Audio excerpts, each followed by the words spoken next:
Бүгінде ғаламтор беттерінде адам денсаулығына қатысты кеңестер көп, алайда олардың көбінің еш пайдасы жоқ деп айтуға болады. Бұнда біздер дәрігерлер мақұлдаған кеңестерді ғана жинадық. Оларды күнделікті өміріңізде қолданып көріңіз. Денсаулығыңыздың жақсара түсері анық. Сәлем достар, сіздермен бірге Салауатты өмір каналы. Бүгін біз сіздерге шайдың қандай пайдалы екенін айтатын боламыз. Шайды жақсы көресіз бе? Олай болса жақында отырып тыңдаңыз. Шайды дұрыс іше білген адамның өмірі ұзарады. Шай ішпесеңіз де оны басқа рационмен алмастыра аласыз. Ең бастысы құрамын білу қажет. Осылай дейді Австралия ғалымдары.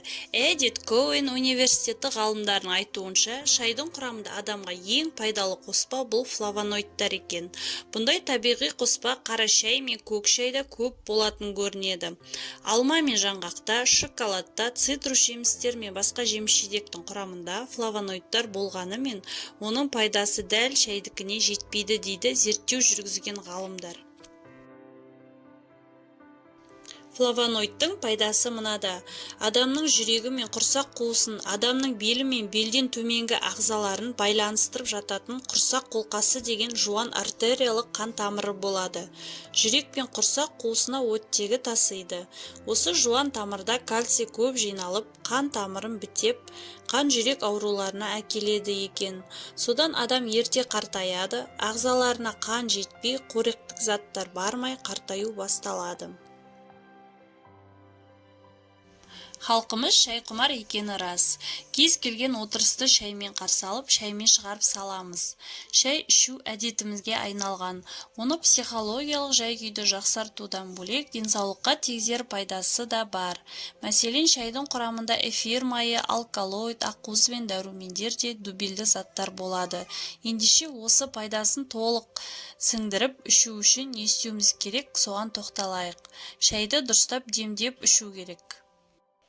Шайды қайнаған суға салғаннан кейін біршама бұғып демделіп тұрғаны жөн. Мәселен, қара шайды 10 минуттай бұқтырып қойып, сосын ішсеңіз пайдалырақ болады. Осы уақытта шайдың құрамындағы заттар суға еріп толық үлгереді.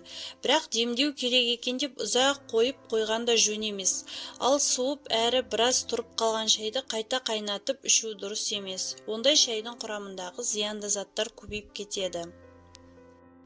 Мамандардың айтуынша қайнаған шайды өте ыстықта ішуге болмайды. Ыстық шай кеңірдек пен асқазанды күйдіріп, артық қатерлі ісікке әкелуі де мүмкін. Мәселен, ғалымдардың зерттеуінше ыстық шай ауыз бен тамақты, өңеш пен асқазанды күйдіріп өтеді де, содан аздаған жарақат пайда болады. Жасушаның ДНК құрылымы өзгеріп кетеді екен. Содан қатерлі ісік пайда болуы мүмкін.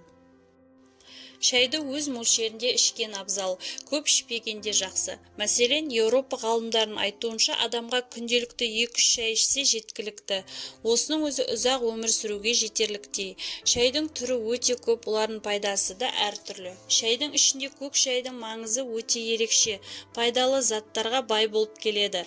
Қандағы холестеринді азайтуға, жүрек жұмысын жақсартуға көмегі көбірек тиеді.